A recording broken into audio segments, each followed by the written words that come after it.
محترم سامعین، تو میں بات یہ کر رہا تھا کہ جب برٹش اس ہندوستان میں آئے اس وقت 16 عیسوی تھا.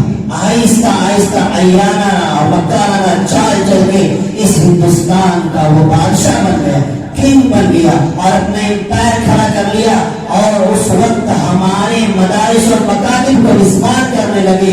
تو وہ فقہائے کرام، وہ مشائخ اعظام جو اپنی مدارس مدرسوں تدریس کا کام کیا کرتے تھے، مدارس میں قال وقال رسول کا درس دیا کرتے تھے، بچوں کو حفظ کی تعلیم دیا کرتے تھے، تو انہوں نے کہا اب یہ ہمارے مدارس اور مکاتب اب صحیح ہاتھ پر نہیں ہے، محفوظ نہیں ہے، بلکہ چھوٹی چھوٹی باتوں پر مسمار کیا جا رہا ہے. تو جنگ آزادی مسلمان لڑتے رہے اور 1857 کی جنگ آزادی جو لڑی گئی، جس کو آدم قدر کے نام سے جانتے ہیں، مسلمان اس کو بھول چکا ہے کہ 1857 کی جنگ آزادی اعلان کہہ رہا ہوں، کوئی اور نہیں، صرف اور صرف مسلمان ہی لڑے تھے. اس جنگ میں 2 لاکھ مسلمان شہید ہوئے تھے اور اس میں 51,000 علماء شہید ہوئے. وہ 1857 کی جنگ آزادی 2 محاذ پر لڑی گئی تھی. ایک امبالہ کی پہاڑی پر تھی اور دوسرا شاملی کے میدان میں تھی. شاملی کے میدان میں قیادت کرنے والے مولانا قاسم نانوتوی اور امبالہ کے پہاڑ پر قیادت کرنے والے مولانا جعفر تھانیسری تھے. اس جنگ آزادی میں مسلمانوں کے 2 لاکھ مسلمان شہید ہوئے، ان میں سے 51,000 علماء کرام تھے. آج ہم اس سے نابلد ہیں. آج اگر مسلم اسکولز میں بچوں کو اسپیچ دیا جاتا ہے، وہاں سبھاش چندر بوس کا نام آتا ہے، جواہر لال نہرو کا نام آتا ہے اور مہاتما گاندھی کا نام آتا ہے، لیکن کبھی ٹیپو سلطان کا نام نہیں آتا، ابوالکلام آزاد کا نام نہیں آتا اور مولانا جعفر تھانیسری اور دیگر ائمہ کرام کا نام آتا ہی نہیں. مسلمان نابلد ہو چکے ہیں.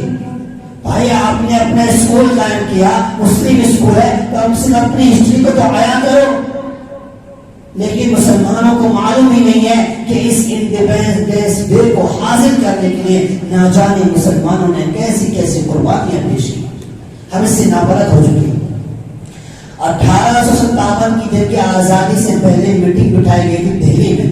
اس میٹنگ میں مولانا مملوک علی اور مولانا قاسم نانوتوی، مولانا جعفر تھانیسری، مولانا مملوک علی اور مولانا علی میاں میرے بھائی اور دیگر علماء کرام تھے. اس میٹنگ میں یہ بات یہ کرنی تھی کہ انگریزوں سے مقابلہ کیا جائے یا غلامی کو اختیار کیا جائے. تو اس میں ایک عالم نے کہا تھا کہ ہماری تعداد تو تھوڑی ہے. تو مولانا قاسم نانوتوی رحمۃ اللہ علیہ نے کہا تھا 313 سے ہماری تعداد کم نہیں ہے. الحمدللہ کیا ہماری تعداد غازیان بدر سے کم ہے؟ جب یہ الفاظ مولانا قاسم نانوتوی رحمۃ اللہ علیہ نے اس میٹنگ میں کہا تو کہا نہیں، ہم انگریزوں کے ساتھ مقابلہ کر کے اس دنیا میں جنگ شہادت پی لیں گے یا آزادی حاصل کر کے عزت کے ساتھ اس دھرتی میں ہم آباد رہیں گے.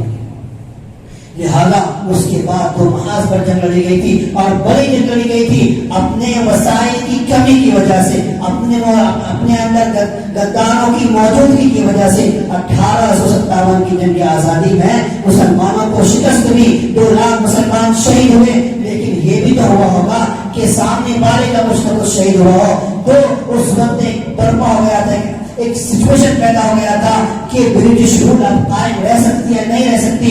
تو انہوں نے برٹش رول والوں نے، برٹش کے لوگوں نے کہا کہ ابھی ہم اتنی بڑی جو جنگ لڑی ہے یہ کنہوں نے لڑی ہے، اس میں سب سے بڑا لیڈر کون ہے؟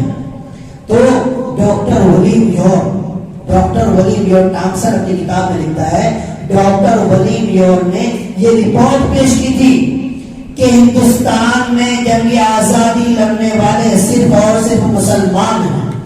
اگر انہیں ان سے روکا جا سکتا ہے تو اس وقت روکا جا سکتا ہے جبکہ ان کے اندر سے علماء کو ختم کر دیا جائے، ان کے دلوں سے جذبہ جہاد کو ختم کر دیا جائے، ان کے دلوں سے قرآن کی عظمت کو ختم کر دیا جائے. میرے بھائیوں 1857 اور 1863 کے بیچ میں یہ جو وقفہ ہے 5 سال ہے 6 سال کا وقفہ ہے، اس 6 سال 5 سال وقفے میں 3 لاکھ قرآن کی نسخے جلائے گئے اور 14,000 علماء کرام کو شہید کر دیا گیا. 14,000 علماء کو شہید کیا گیا. مولانا احمد اللہ شاہ مدراسی وہ بھی سن 1857 کی جنگ رول والوں نے، برٹش رول نے، کہ جو بھی 1857 کی جنگ آزادی میں شامل تھا یا تو برٹش کے آگے سامنے اپنے سر کو خم کر دے، اسے معاف کر دیں گے، ورنہ ہم اس کے لیے سوٹ وارنٹ کا حکم جاری کر دیں۔ تو لہذا جو غدار تھے ہندوستان کے، انہوں نے اپنا سر خم کر دیا، لیکن علماء دیوبند اور علماء نظام اور علماء میرے محترم سامعین سر کو خم نہیں کیا۔ اس میں احمد اللہ مدراسی رحمۃ اللہ علیہ ہیں، ان کو پکڑا گیا، ان کے لیے ایک اعلان جاری کیا گیا تھا، جو بھی احمد اللہ مدراسی کے متعلق ہمیں انفارمیشن دے گا ہم اسے 10,000 روپے دیں گے۔ اس زمانے کے، آج سے 100 سال کا زمانہ دیکھیے، 50,000 کی ویلیو آج کے دور میں 50 لاکھ کی ویلیو ہے۔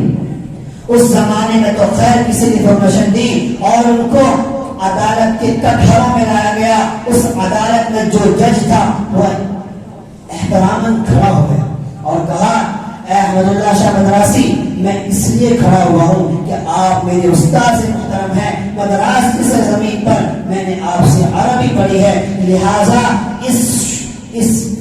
اس کاغذ میں، اس ججمنٹ میں مجھے یہ حکم دیا گیا ہے کہ آپ کو گولی مارنے کا حکم دیا جائے، حکم جاری کیا ہے، لیکن میں آپ کا شاگرد ہوں، آپ کا اسٹوڈنٹ ہوں، اگر صرف آپ ایک بات اقرار کر لیں گے کہ میں 1857 کی جنگ آزادی میں نہیں تھا تو میں ججمنٹ ریجیکٹ کر دوں گا، آپ کو باعزت رہا کر دوں گا۔ تو احمد اللہ شاہ مدراسی علماء دیوبند تھے، ان کے دلوں میں جذبہ جہاد تھا، ان کے دلوں میں عظمت تھی اور ویلیو تھا دین کا اور مذہب کا۔ انہوں نے کہا کہ میں اس بات سے منحرف ہو جاؤں کہ 1857 کی جنگ آزادی میں نہیں تھا تو آپ صلی اللہ علیہ وسلم کو مرنے کے بعد کیا وہ دکھاؤں گا، جبکہ مولانا شاہ عبد العزیز علیہ الرحمہ نے فتویٰ دے دیا ہے، افضل الجہاد کلمۃ حق عند سلطان جائر۔ جب انہوں نے فتویٰ دے دیا ہے اور ہم پر جہاد فرض ہو چکا ہے تو اس کے باوجود میں کیسے پیچھے ہٹ سکتا ہوں؟ اگر پیچھے ہٹ گیا تو میں اپنے نبی کو موت کے بعد کیا چہرہ دکھاؤں؟ لہذا